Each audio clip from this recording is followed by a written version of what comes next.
magandang umaga po sa ating lahat, Philippines.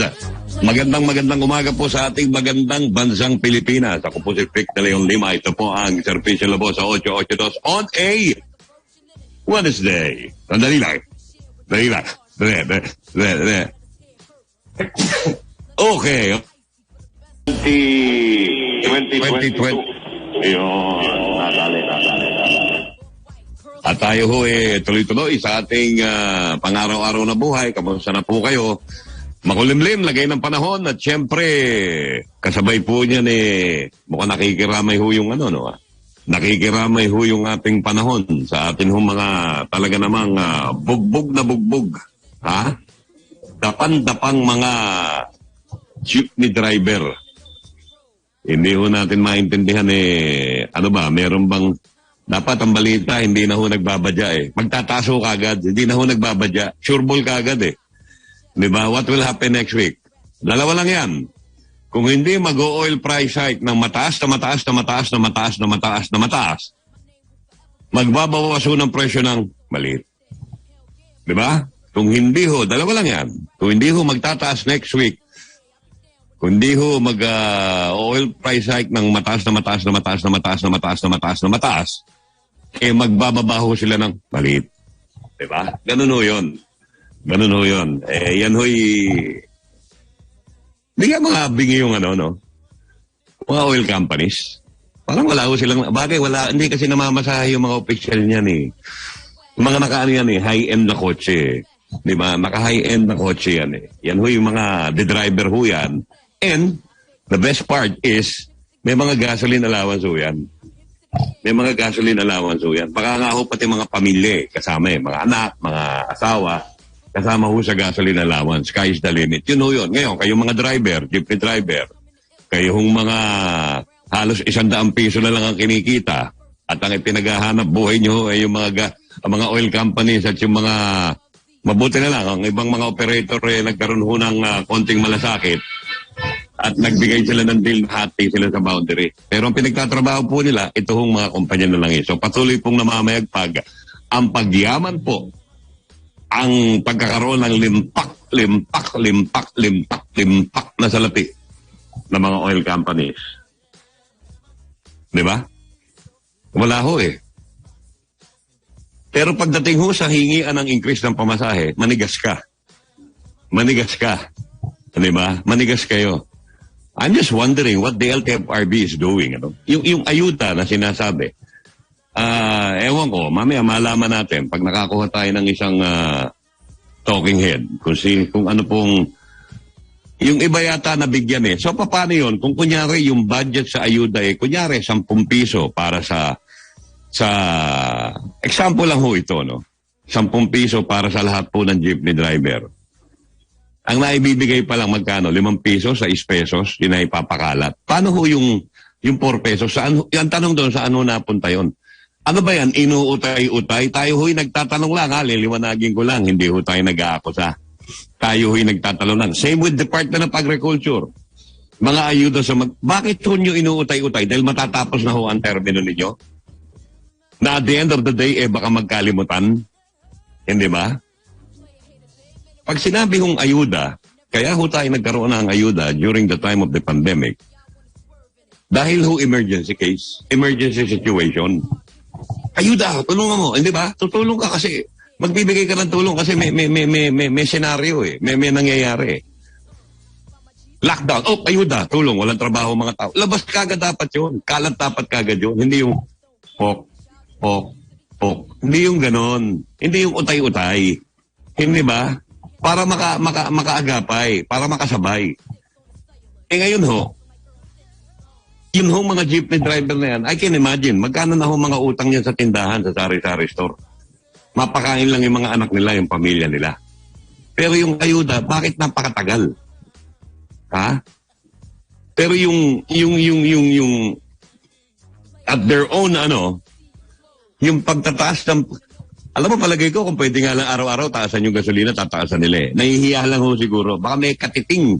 Ganyan, gaganyan na kahihiyan. Huwag, tuwing Tuesday lang, para hindi garapal.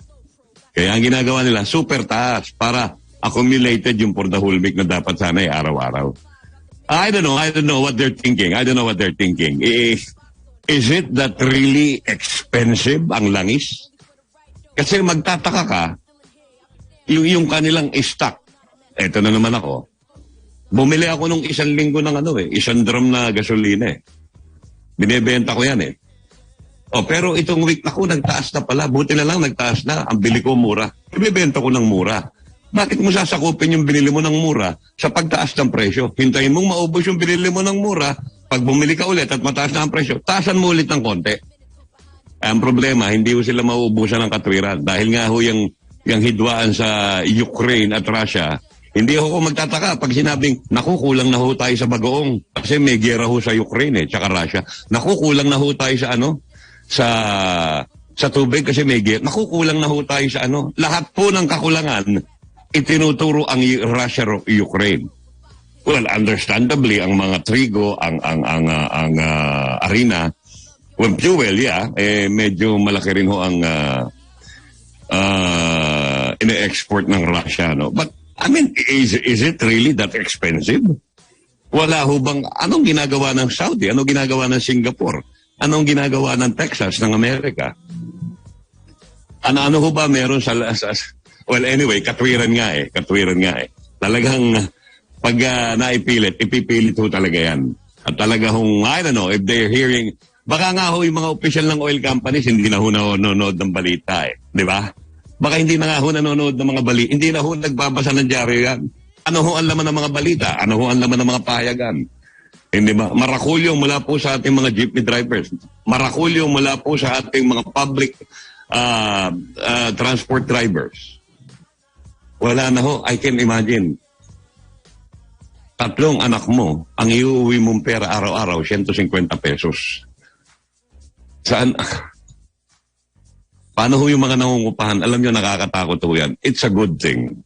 Sige lang, yung iba, medyo madiskarte. Construction worker, sideline, and everything. Wag naman sana. Sana ako po'y sa pantaha ko lang to. Wag naman sana ho mag-resort sa hindi maganda. Yung iba nating mga kababayan. Wag naman ho. Yun, wala hong katwiran yun. Hindi ho tayo papayag doon. Hindi po dahilan ng kahirapan para ho gumawa ng hindi maganda. So tayo ho yan, tayo ho'y lumagay po sa ayos. At tignan ho natin. Yung kahapong sinasabi ni Undersecretary Ranque, napakaganda ho nun kung yun ho'y masususugan. And I would like to suggest also sa incoming administration, baka pwede hong bigyan niyo ng pagkakataon ito si Undersecretary Ranque. Subukan natin. It might be effective. If not so, thank you for coming. Ganun nila lang natin. Baka sakali, no? And if we're talking of maibsan ang kabuhayan ng marami sa ating mga mamamayan, siguro gawin lahat ng pamamaraan. Kunin lahat ng mga kunin ang lahat ng mga may maidudulot na may maiko-contribute, may maitutulong sa ating pamahalaan, lalo-lalo na po pagdating po sa kabuhayan ng tao. Pagdating po sa kalusugan, pagdating po sa kabuhayan, ang dami po, lalo na ho yan. It's a good thing, mukhang ang Department of Energy mapupunta po kay Congressman Rodante Marcoleta. Yung mamahong yan ho'y talagang malawak ko ang pag-iisip yan. Nakakaintindi po yan. Di ba? Camo Di Floranda, Pangulo ng Piston, hindi kita babatiin ng magandang umaga. Camo Di. Sir Vic, magandang umaga po sa ating mga taga-subaybay ng WIC. Magandang umaga po sa lahat. Maganda ba umaga? Hindi magandang umaga, Sir Vic, dahil kahapon ay kakapapatong na naman ng 650 sa presyo po ng diesel at almost sa 3 peso sa presyo po ng gasolina. Dagdag pahirap, hindi lamang sa anin ang sektor ng public transport, kundi sa ating mga mamamayan. Ako'y nagtataka kung bakit naman yung mga taong sabihin na natin naghihikaos, yung pa ho ang lalong dinidiin. Alam naman nila ang mga pampasaherong jeep, diesel ang ginagamit. Yun ang kanilang pinag-iinitan, Talagang Sir Vic, hindi natin mawari yung anong gusto ba talaga ng gobyerno. Pero ang isang malikot na iniisip natin ay tipong ginagamit ito ng DOTR at ng LTFRB doon sa tuwirang pakipagsabuatan ito para tanggalin talaga yung ating mga traditional of jeepney.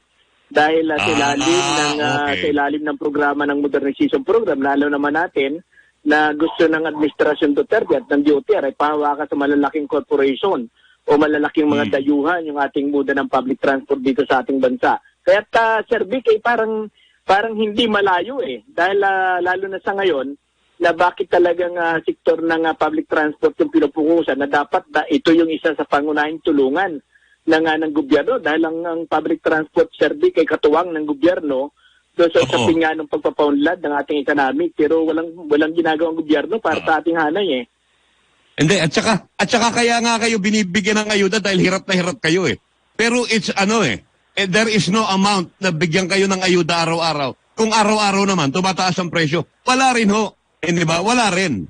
Useless. Yung po yung sinasabi natin, Sir Vic. Halimbawa sa ngayon yung pinagmamalaki ng gobyerno ay nagbibigay daw sila ng subsidiya na 6,500.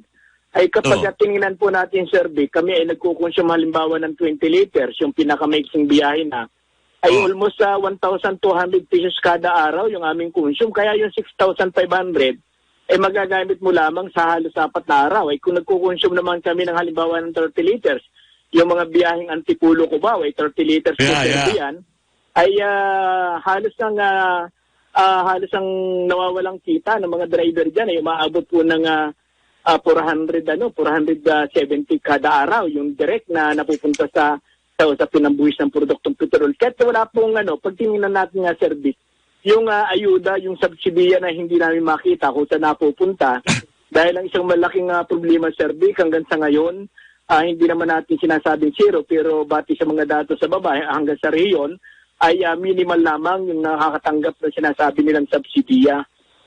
O yun, bakit yun? Bakit ganon? Yun nga sinasabi ko kanina Kung ang subsidiya dapat sa, kunyari lang to, sa 5 tao, bakit 2 pa lang ang binibigyan? Ano meron dun sa 3? Bakit hindi ibuga lahat? Yun ang tinatanong natin sa LTFRB na hindi naman nila sinasagot. Ang sinasabi lagi nila ay tuloy-tuloy sila na mamahagi ng subsidy at na parang nasa 85% na raw yung kanilang nabibigyan ng subsidy. Ang isang malaking problema nito, Sir B, ay dahil nga doon sa ilalim ng modernization program ay hindi kinikilala ng LTFRB yung lehitimong mga prangkisa ng public transport, lalo na sa mga traditional jeepney. Kapag wala kami, Sir B, na QR code o wala kami special permit, ay hindi kami kasama doon sa bibigyan ng subsidiya o ng ayuda. Kaya ano nga namin, Sir Vic, ay dahil ang ating prangkisa, yan naman ay pinagkaloob ng Republic of 4136 na inaprobahan ng Kongreso at ng Senado at ng Presidente ng ating bansa.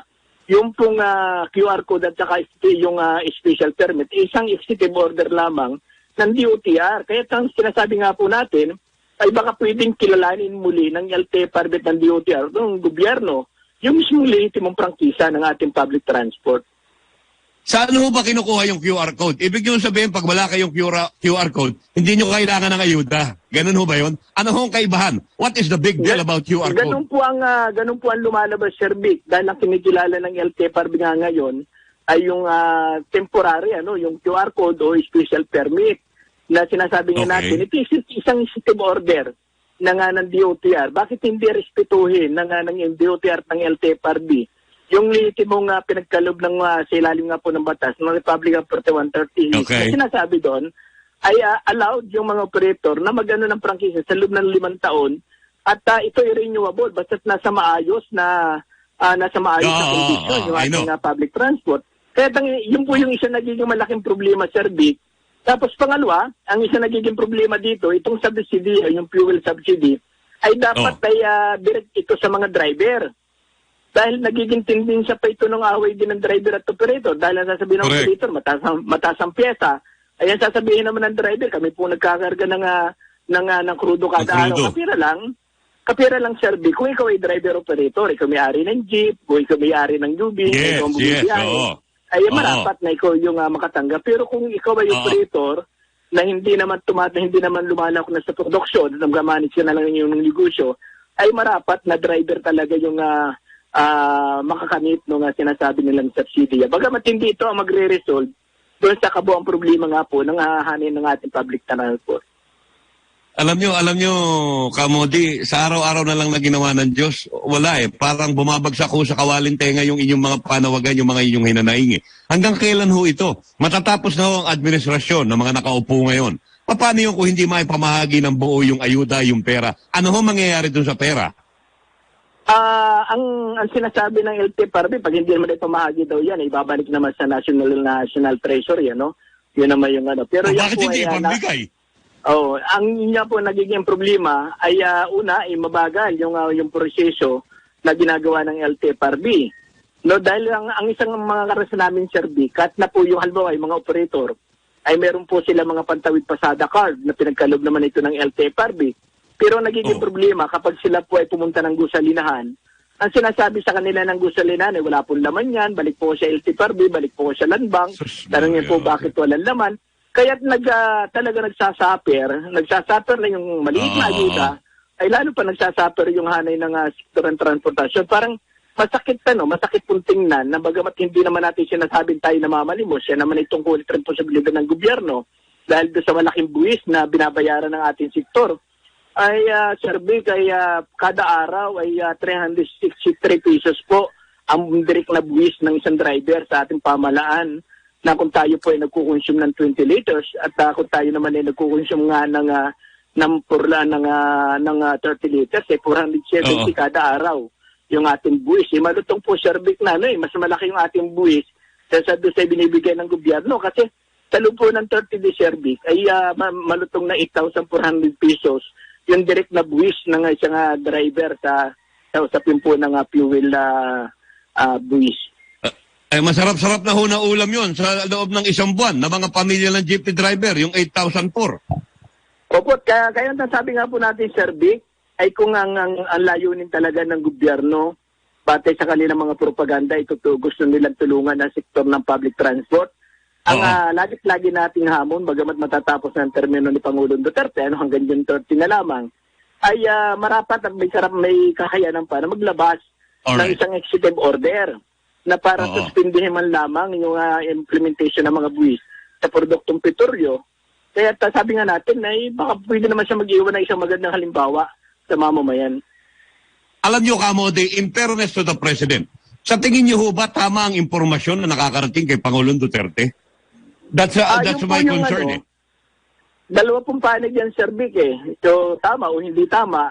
Ngayon ang problema, pag hindi tama, may problema yung kanyang kabinete. Dahil hindi sila nagbibigay ng tamang datos. Yun ang isang nagiging malaking problema. Dahil siyempre, ang isang kung ikaw ay mahusay na kabinete, hindi magre-report ka ng tama.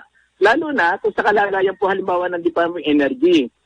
Ang pag dumadaan po tayo sa mga hearing sa Kongreso, the time, no, bago mag-eleksyon, ang sinasabi ng Department of Energy, hindi kami makagalaw kasi nakasali kami doon sa provision ng Old Regulation Law sa loob ng 44 na taon. Ano yung sinasabi nila? O 24 na taon na nakatali sila. Sabi natin, alam niyo pa na kayo nakatali, bakit hindi kayo mag-propose ng isang House Bill na inindahan yung batas? Pero Kamodi, maputol kita, nakatali ang kamay nila, pero ngayon nga panahon na ito ay extraordinary times. Emergency situation tayo hindi ho ba? Tama po yun, Sir Vic. At sabi nga natin, mula sa loob ng halos na magtatatlong taon na tayo na sa panahon ng pandemya, ito yung malaking tungkulin ng gobyerno para tulungan yung ating mga mamamayan na ano man yung kaya, no? Ano man kaya ng gobyerno.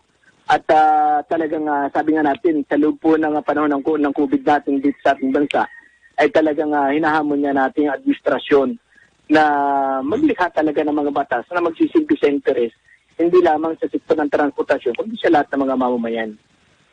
Well, anyway, sabi ko nga kanina, wag naman sana, gabayan nyo na lang yung mga driver ninyo. Hindi ho natin masasabi. Hindi ho bali sana kung creative sila, maghahanap ng isang ibang sideline. Pero sana wag makarating sa punto na gumawa ng hindi maganda. Dahil alam nyo ho, Kamodi, I'm sure you will agree with me, na kapag medyo nagugutom na yung anak mo, dumadaing na ng gutom, medyo iba na ho ang pag-iisip hindi ba? Ng tao Tama ho ba? Opo, hindi maiwasan yan, Sir Vic, may kasabihan ng Pilipino ay kapag paggipit, di ba? Paggipit ay kakapit siya para mabuhay lang yung kanyang pamilya. Pero siyempre sa bahagi din natin ay inaano din natin yung ating mga membro Sa ngayon, Sir Vic, ang umiiral na ngayon sa hanay po ng public ng mga jeepney driver ay tuwirang nagtutulungan yung mag-asawa, yung mag-anak. Kung yung, Yes, yung good, kung asawa ay ang asawa ay bumibiyahe ng jeep, yung asawa naman na babae ay naghahanap ng ibang pagkakitaan. Yung iba nakipaglabandera, yung iba ay nag-ano sa mga karinderya para at least kahit paano ay pag-uwi niya meron siyang libreng ulam na galing sa karinderya o meron silang pagsasasuhan pagdating ng hapon. Kaya ito yung yung sa ano nga, Sir Vic, kung ang Pilipino ay may kasabihan na bayanihan. Lalo mas may humigit yung bayanihan ng isang pamilya ngayon dahil walang ibang tutulong naman sa hanay po natin kung hindi yung ating buong pamilya. At siyempre, yung ating mga mamamayan. Napatunayan po natin, Sir Vic, yan sa mahabang panahon. Sana ho, kagaya ho yan sa June 12, sa Independence Day, magkakaroon ho ng parang job fair. Ang narinig ko, parang 100,000 trabaho ang ipagkakaloob. Sana ho, bigyan ng priority yung ating mga public transport driver, no? I mean, malaking tulong din ho yun, pero ang naiisip ko ho, on the other hand, pag kumonti na ho ang mga jeepney driver, kukonti na ho ang jeep, kawawa naman yung commuting public.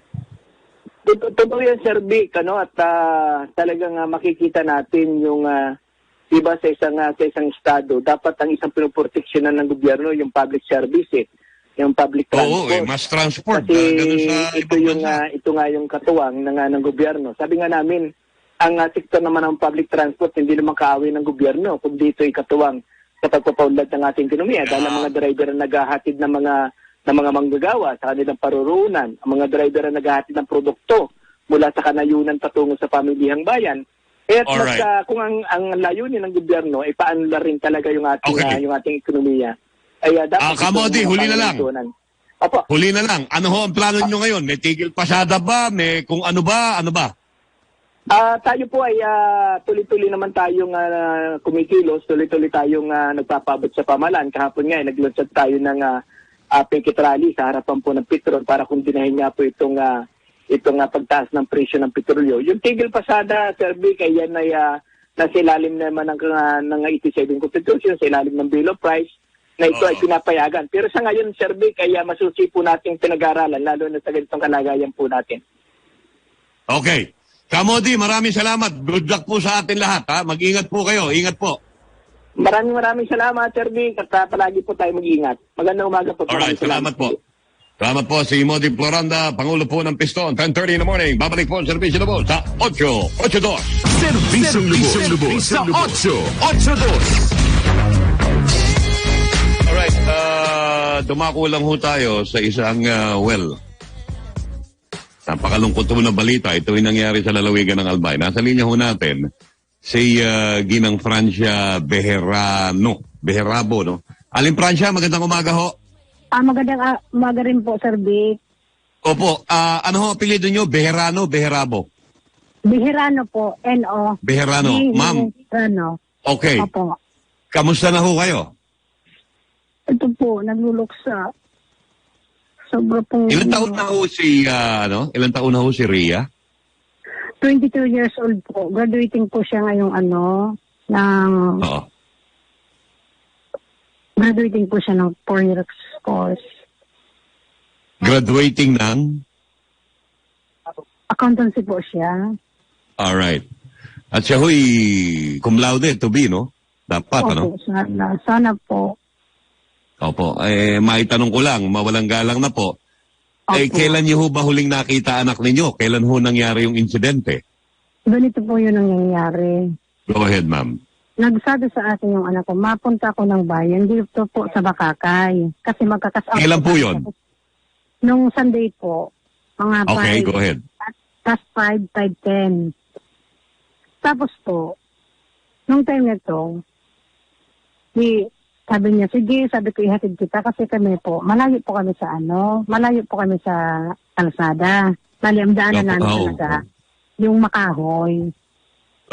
Tapos, ihatid ko siya.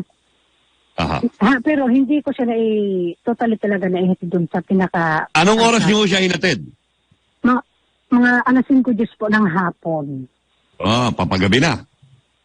Pero maliwanag pa. Okay. Maliwanag pa talaga siya. Tapos, nung time na inatid ko siya, sumunod yung 9 years old kong anak.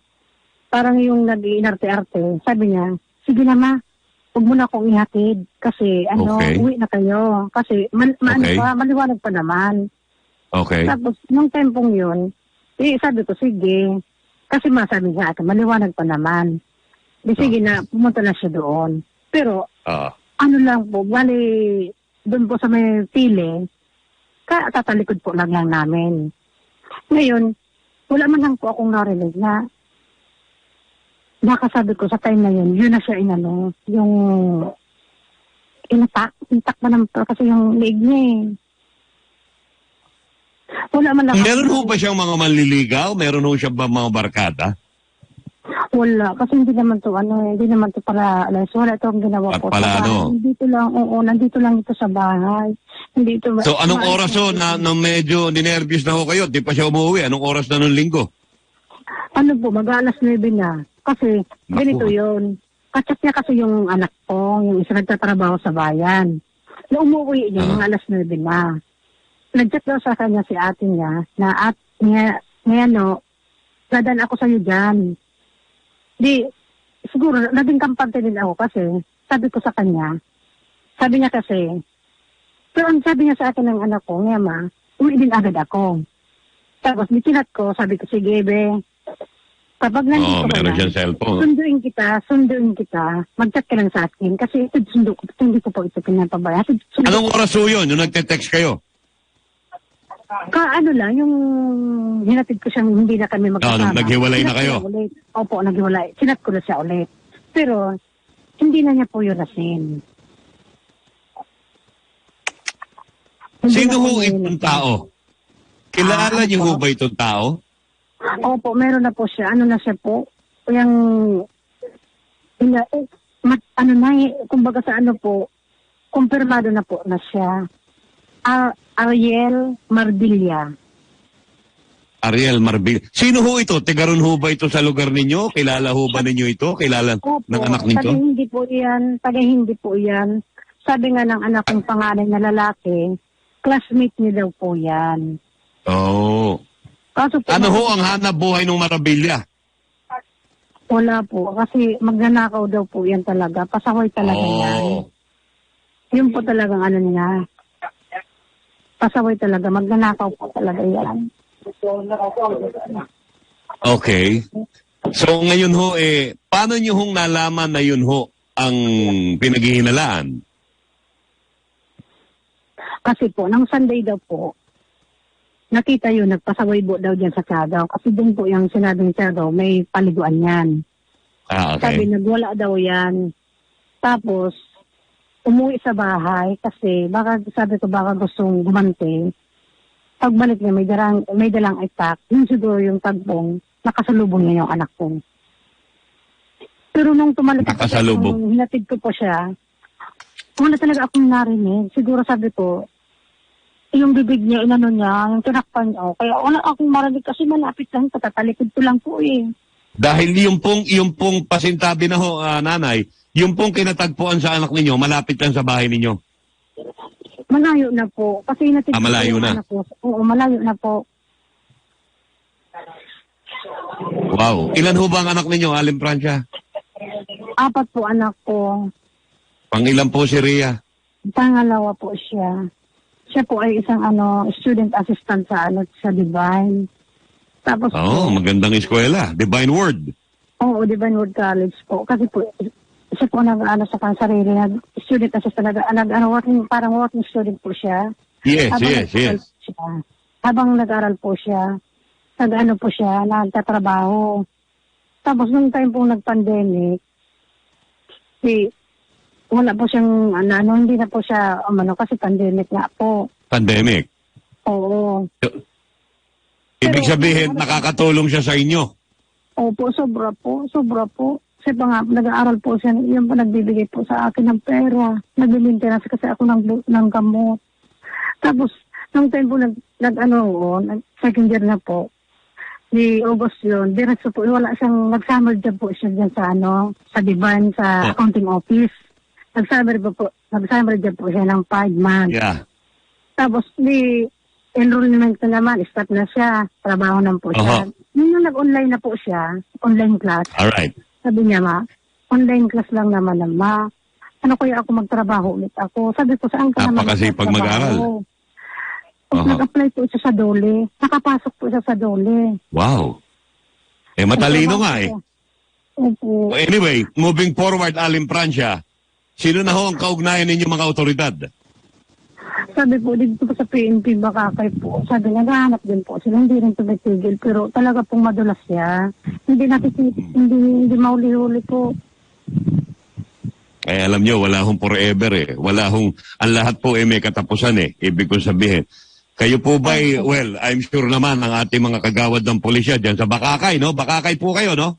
Oo po, Bakakay po kami. Alright, meron na ho bang tumulong sa inyo mga politiko?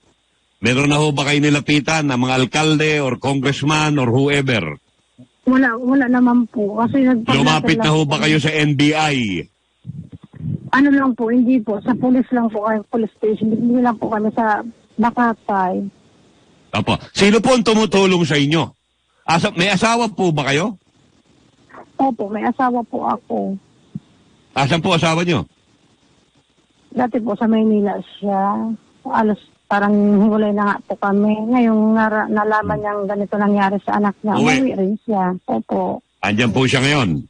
Opo, andito po siya ngayon. Siguro po, para mas mapadali, medyo lumapit din po kayo sa NBI. No? Maybe we can refer you. At alam kong hindi naman ho kayo ganong ka-well off at nangangailangan ho kayo ng tulong. Hindi po ba? Opo. Kahit pa paano po, kanina po, narinig ko kayo, babanggitin ko na po kay Parendeo sa DCRH, nagpadala po ako ng personal kong konting tulong sa inyo. At siguro, iwanan po ninyo yung GCash ninyo. Alam kong hindi, liblib nga ho yung lugar nyo no? Liblib? Opo, liblib po talaga. Okay. Ano ho ang panawagan ninyo ngayon, dun sa Marbella? Kilala niyo ho ba mga kamag-anak nun? Opo.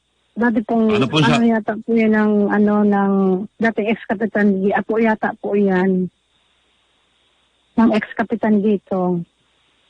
Nakausap niyo na po sa ex-kapitan? Hindi po. Kasi nakikipag-ugnayan po ba sa inyo yung mga kamag-anak? Hindi po, ang nanay niya daw po. Nagtatago kasi yung anak niya si Ariel Marbella.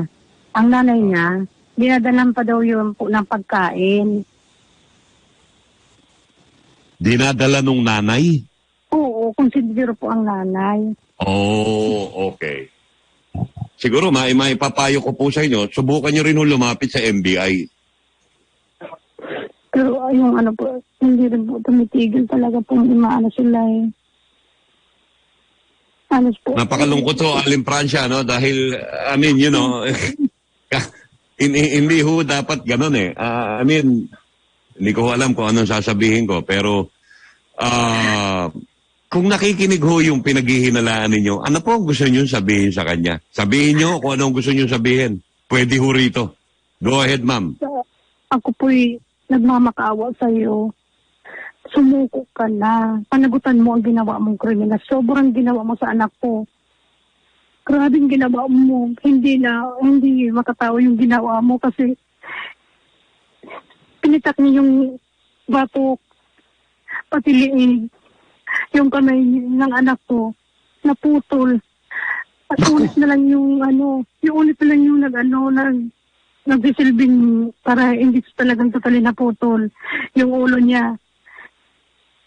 Pinitak niya pa, pati buhok na lakas. Tapos tinanong ko po yung doktor na nag-examine sa kanya. Sabi ko, Dok, may nangyari po pang rape. Oo daw po kasi yung anak ko napunitan. Tapos yung underwear niya po, talagang as in pinulit-pulit niya. Sobra po, hindi na, parang hype. Sobra po talaga, parang demonyo na po siya. Ang sakit-sakit po, ang tagal ko inalagaan ng anak ko ng ilang taon. At sundo po, kahit gabi, sinusundo po yan. Winang time niya lang, sobra po, napakasakit, halos po. Hindi ko talaga kayang, halos hindi ko kaya ng anak ko. Kasi ito lang po talagang anak ko. Sobrang sa lahat ng bagay siya ang kaintindi sa pinagdadaanan ko sa buhay. Yung pa po ang nawala sa akin. Yeah. Kailan ho ba mawalang galang na ho? Kailan po ihahatid sa huling hantungan si Rhea? Wala po kasi hindi pa po naasikaso yung schedule niya po. Aha. At dito ho sa ginawa natin panayam, I'm sure marami hong mag-aabot sa inyo ng tulong, magpapadala po ng tulong. Sige po, pwede ba sabihin natin Hias yung GCash number? Sino ho itong yung may-ari ng GCash, pamangkin po ninyo? Opo, pamangkin ko po iyan si Jonathan. Si Jonathan.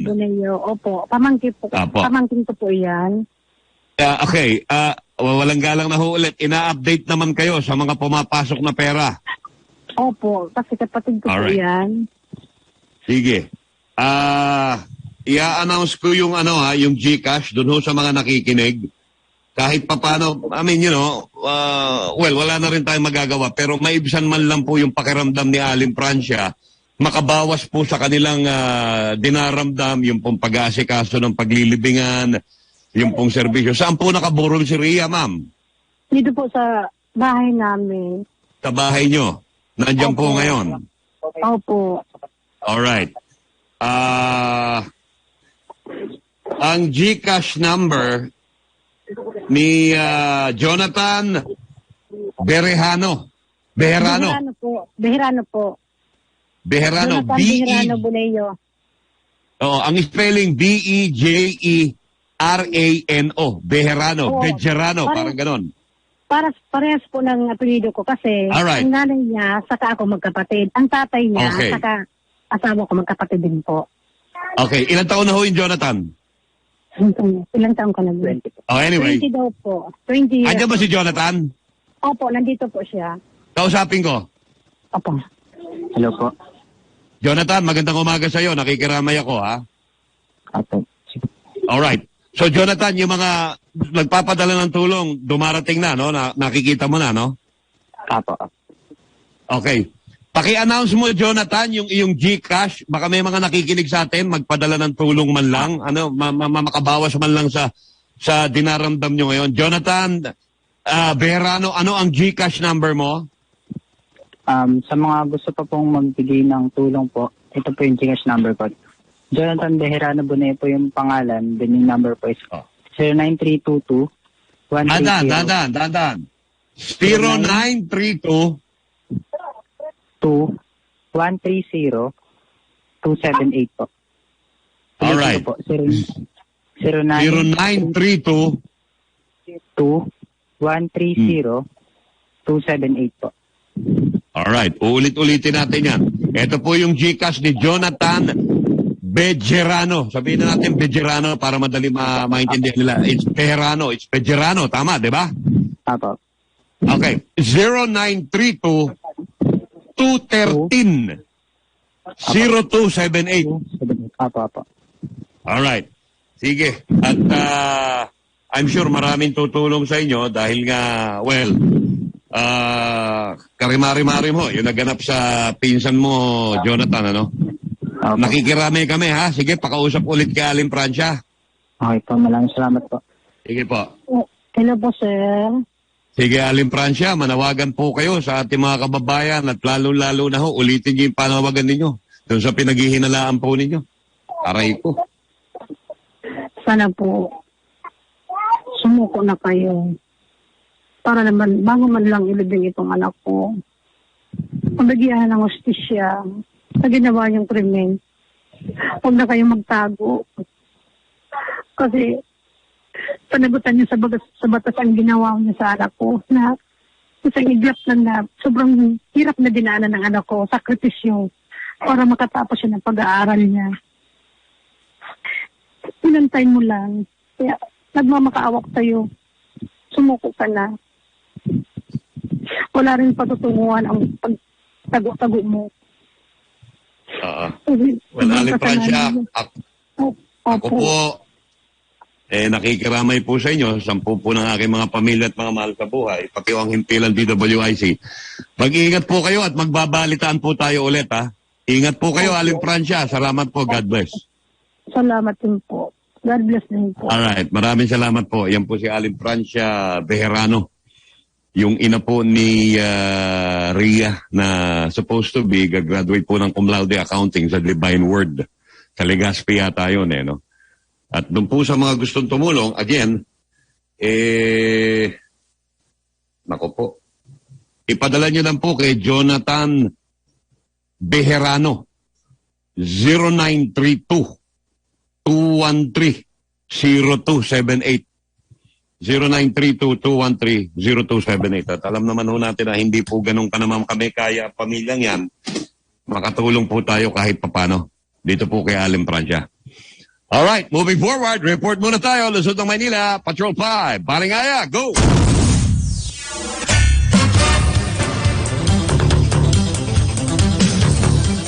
Go, Aya! Paring Vic, maraming salamat. Magandang umaga sa ating mga kababayan. Balik normal na ang daloy ng mga sasakyan sa P. Burgos Street at Finance Road. Makarang maalis na ang isang container van na bumagsak at tumagilid sa kahabaan nitong Finance Road malapit sa kanto ng Taft Avenue sa Luzon ng Maynila. Nabatid na bumigay ang hulihang bahagi ng trailer truck na may plate number na AFA 7167 kanina mag-aalas 6 ng umaga. Pag-aari ang truck ng Kahilig Trucking kung saan pawang mga PVC ang laman ng truck na galing ng pier. At pagliko nito sa Finance Road ay bumagsak at tumagilid na ang truck. Mabuti na lamang at walang ibang sasakyan o kotse at tao ang nabagsakan. Yeah. Ayon sa may-ari ng truck na si Ginang Lot Kahilig. Patungo sana sa isang bodega sa Las Piñas City ang nasabing kargamento nang mangyari ang insidente. Nagpadala naman kaagad ng crane ng mga tauhan ng Metro Manila Development Authority para maiangat ang container van na ito.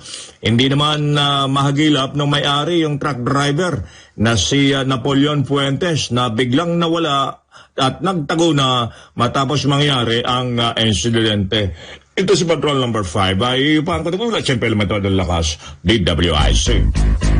Thank you, Balingaya. Dako tayo sa mga lalawigan. Ilocos Norte, Ronald Domingo. We only have 3 minutes to go. Bago mag-alas 11 ng umaga, Big Lima here. Ronald, Ilocos Norte, go. Naniniwala si Mayor Albert Chua ng lungsod ng Batak na kailangan ang ganap na pagtutulungan sa paglaban ng epekto ng climate change. Kaugnay nito, nanawagan ang alkalde ng pakikisa ng lahat ng mga mamamayan, lalong-lalo na ang kanyang mga kababayan sa lungsod ng Batak na magkaisa. Inihayag niya na sa pamagitan nito ay maiwasan ang sakuna, lalong-lalo na ang pagkawala ng buhay o kayamanan na dulot ng malakas na baha o sobrang init ng kapaligiran. Ayon sa kanya, sa kasalukuyang panahon ay kailangan makilahok ang bawat residente ng isang barangay. Sinabi niya na sa tingin niya ay sapat na ang 5 kahoy na itatanim na bawat isa sa loob ng isang taon basta't maalaga ang mabuti at mapanatili ang kalinisan ng kapaligiran. Samantala, piniwanag ni Mayor Chua na sa pamalaan ng lungsod ng Batak ay nahukay na noong pang nakaraang taon ang mga malalaking ilog at napabuti na rin ang mga dike nito kung kaya't hindi na guguha ang lupa at hindi na madaling umapaw ang tubig. Balita mula dito sa Ilocos Norte. Ito si Patrol Ronald Idol Domingo, nag-uulat pasimpilang may tunong lakas, DWIC. Ronald Domingo, mula po dyan sa lalawigan ng Ilocos Norte. Anyway, tayo inabot na ng oras de peligro. We only have 2 minutes to go. Bago mag-alas 11 ng umaga at doon po sa ating mga kababayan na gusto mong magpadala ng tulong kay Aling Francia, no? Dahil reservation lubos nga tayo sa 882. Matulungan man lang po natin kahit papano. Ito po mga taong ito. Nananawagan po tayo naman sa Makakay PNP. Alam ko naman masisipag ang mga kapulisan natin dyan, ano? At sana ho and of course, magandang umaga naman kay Major General Valeriano De Leon, ang hepe po ng operations ng Philippine National Police. Kaibigan po natin yan, ha? Melvin Machado, sige. Last report tayo. Naga, Manoy. Nanonood na Manoy? Manoy, 3 buwan mula ngayon, ipagdiriwang na ng lungsod ng Dagat buong Bicolandia Peña Francia Fiesta. Dahil dito, nilagdaan na ni Naga City Mayor Nelson Ligacion ang executive order na bumubuo ng iba't ibang komite para sa civic activities ngayong Peña Francia Fiesta. Kabilang dito ang civic parade, military parade, Miss Bicolandia Beauty Pageant. Dahil dito, naghahanda na rin ang Naga City Police Office sa inasang pagdagsa ng mga deboto ng Berhem Peña Francia na sa 2 taon ay walang nangyaring aktibidad sa lungsod at limitado naman sa simbahan. Ang Peña Francia Fiesta ay isang regional fiesta sa Bicolandia na ginaganap tuwing buwan ng Setyembre. Mula sa Naga City sa Camarines Sur, Melvin Machado. Nagulat sa impilang may todong lakas, DWIZ. At ako po naman, si Vic De Leon Lima. I'll see you tomorrow. Susunod na po, Yes Show Topacio with the 30 Freddy Topacio and Talas, Saldivar. Ingat po tayo lahat. Serbisyong lubos sa 882.